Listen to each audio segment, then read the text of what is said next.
I made it to Walmart. This is a good place to go through the feeders and different nectars they have, because I can explain to you why you may not be bringing in hummingbirds and what will attract them. With a little bit of knowledge, you'll be able to attract a lot of hummingbirds to your place. And I'm quite anxious to see the feeders they've got. This is one of my favorites, and it just so happens to be the cheapest feeder you can almost buy. And it's got everything for you and the birds to make them happy. Let's talk about how to attract the hummingbirds with the right feeder and little tips and tricks to bring in more birds. Okay, maybe not this many. Be careful what you wish for. Let's get right into the hummingbirds because they're all coming back and they need that food and they are out there looking for it now.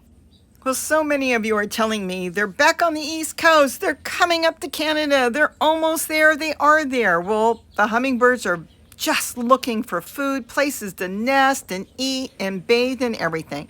We're going to talk mainly about the feeders right now, on what feeders work and which ones don't. And if you do want to put a fancy one out, I'll tell you how to do it where the hummingbirds will use it. We're going to look through Walmart's feeders, but you do know I put up multiple videos on which ones to buy and which ones I like. So you can always go back and watch that. When you walk into Walmart, as I did now, they've got all the bird seed. So today we're going to pass up the bird seed, just take a peek at it, because we're not doing the wild birds today. We're going to do the hummingbirds. And I do have a couple favorite feeders that Walmart has, though I do have some fancy glass ones up too. There they are. Under $5, you cannot beat it, and it's so easy to wash and clean. The only thing that one does not have is an amp mode. The one next to it, it's a little bit more, has the amp mode on top. Either one of those, you see it in all my videos, they love them. Then you've got all these different ones. These are okay, but they kind of use them off and on. I do have one, it's cute, it's almost $8. It'll do the trick, but I would not ever put it out without having the red ones there, the ones that they love from Walmart. Why? Not because they're cheap. They're easy to wash and clean, 3 pieces. The hummingbirds like them. They have a seat that they can sit on. Look at the round circle perch all the way around. Now, I do sometimes make the slits bigger because I make it for the orioles to come in and feed. But the hummingbirds will feed off of it. And you know what? Best of all, these are made in the United States. I've actually spoken to the company. They make their own, which has a larger hole. This was designed by Walmart. Either one of those are good. Walmart wanted it with a slight hole, a slit to keep the bees out, and it will keep the bees out. See the amp mode on top? It's small, but it will do the trick. If you continue to put water in it, the ants won't come down. Please never put anything other than water, no oil or anything, because occasionally the birds test it to drink a little plain water. So you have to kind of get the feeder that will work for you. If you don't have ants, then you don't need to have the amp mode. And this one is double the size as well. And I do have these as well, but we can make an amp mode for next to nothing, or nothing really. But either one of those feeders are the ones that attract hummingbirds. Now, when we start getting into the fancier feeders like this glass one, notice what it's missing. No place for them to sit. It works, they use it. It's more money. If you drop it, it will break. And you know what? Though I do use some glass ones, sometimes glass gets hot. Plastic does not. This is a cute one. I have 3 of those. They will sit on it and use it. But you know, I've got so many hummingbirds. That 4 hummingbirds sitting there, that's fine. But then you've got dozens hanging around wanting to come in.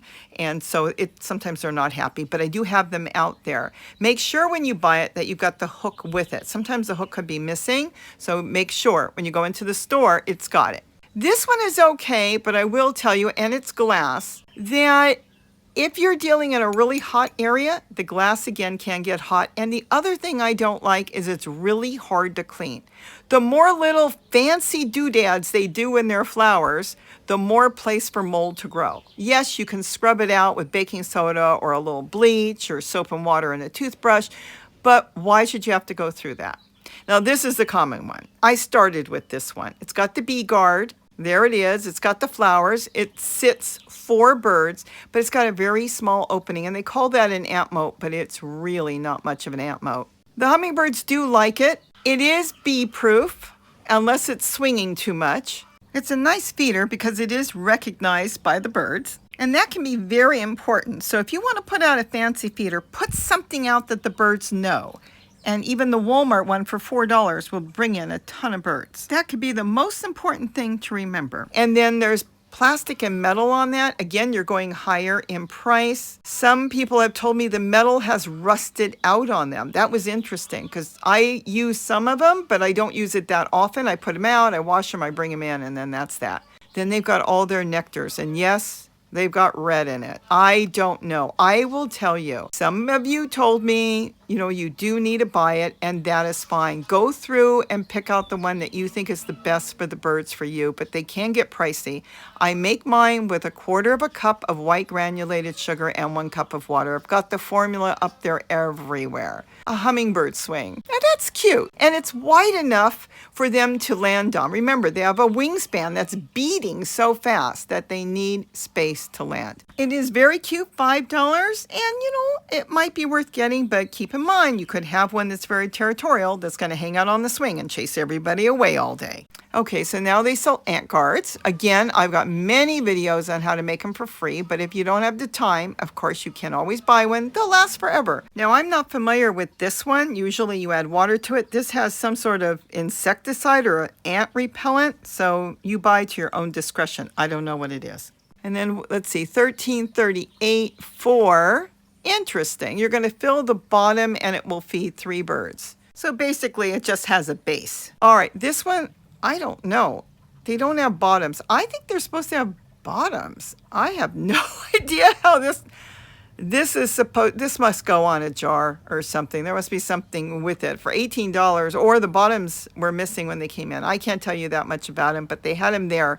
Really look over them because something isn't right on that. It must go on to something. So I would definitely skip that personally myself. You are going to see a whole lot of different feeders at Walmart, and their price is not bad. Now, if you want to use any of these, I will tell you something. If you go and buy any of these fancy ones and stick them out there, and the hummingbirds don't recognize it, they will not come to your yard, your patio, or your deck. They simply won't. They don't know what it is. They have to know exactly what the feeder is. Keep in mind, if they've never been near your house before, they are flying back to where they usually go to get food when they return in the spring and early summer. Now, if you want to attract them because you've never had them before, you need to put something out that they can see and recognize. Some of these fancy ones, well, they just don't know what they are unless they come down to take a look. You want to attract them. You want them to say, hey, I know that feeder. There's food in there usually. I'm going down there. And they will, from the sky, because they have great eyesight, shoot down to your property where they see a feeder that they know. Now with this one, the glass, I'm going to just jump in here real quick to tell you, if that top snaps off, that hook is no good anymore. Keep that in mind. So really look over the feeders. I highly suggest to use, these are very heavy too, so go swinging and breaking and that's it. I like the one next to it for $20 because it's got a full bracket. You'll see it in a minute. And that really holds the feeder well, and there's nothing to snap off and break, so the hook will be great. Though if you're in the store, check them over. I see a flower missing on this one. Going back to what I was saying, they really do know certain feeders. The ones you can find at Dollar Tree, though it's not their favorite, they know that one. And then the ones I use, the $4 ones, the First Nature, they absolutely know those. If they see them in the sky, they will come dive bomb down to see if there's food. So if you want to put out fancy feeders, simply get some of the regular ones that they know, hang it out there along with your fancy ones. So once they're down there, drinking out of the cheap feeder that you don't want to hang in your yard because you want a fancy feeder, then they'll go over and say, hey, what did they put out here? And that's how they learn to feed off of different feeders, because they come down, feed off of the one they know, and then they'll feed on the new one you put out. So look over the feeders, or if you're buying online, just look at the pictures, see if it's got a wide opening, easy to clean. You can get a toothbrush or a brush or anything in there, and you'll be able to feed the hummingbirds easy. If it's got a small opening, it's going to be a little harder. You'll have to get a brush with a stick and everything. And then see if it's got an ant moat or if you'll need one. I don't have ants all the time, so I put my ant moats out as needed. But if you just know these couple things, you're going to have a lot of fun feeding the hummingbirds, and the hummingbirds are going to have a lot of fun at your place too. Ask questions. I can get more videos up because, as you know, we have thousands of hummingbirds now. Simply by catering to their needs, they now cater to me, and they give me tons of enjoyment. So I hope you enjoyed this. I hope I gave you some ideas and little features to look for to make life easier when feeding hummingbirds. With that, have a wonderful day, and don't forget to eat what you grow. Bye-bye.